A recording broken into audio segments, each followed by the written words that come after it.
The shades of them as girls shimmered in the bright spring sun. Rose had been the one to grow tall and fashionable. She was long since married and only used her knowledge of the craft in the quiet hours, when her servants were gone or deeply asleep. She writes of it rarely in her long letters that somehow say disappointingly little. She writes of problems with quarrelsome servants, the occasional visit of their brother, and most excitingly, hinted in her last letter of a blessed event to come.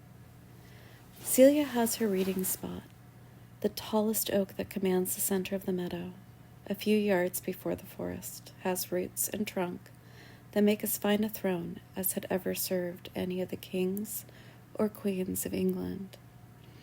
She, Rose, and their brother Edmund had spent every hour of the sun running in these meadows, scurrying up and down this very tree.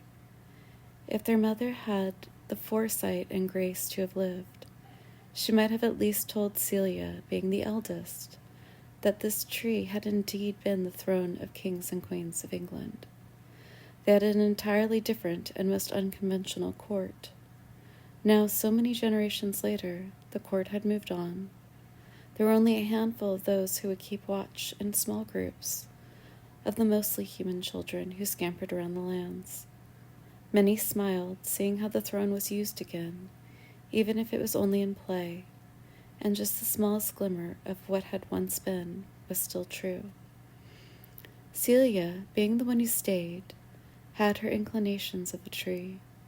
It had long since been a favorite place she could sit and read her frequent letters for her younger sister, and the very occasional missive from her brother. It was also her parlor, where she could meet with her less usual guests. The fox threads its way through the trees, slow and aware of gaining Celia's attention. His footing is as certain as any rogue. He shines and preens in the golden light. If he understands that she had summoned him, he gives no sign. Celia is deeply aware that she is the one squatting, awkward. I hardly feel capable of commanding a dormouse, let alone a fox, she thinks. Renaud the trickster, I have called upon you here this day of the new moon. He stops and sits, flicking his tail, the golden pollen catching the light around his bristling fur.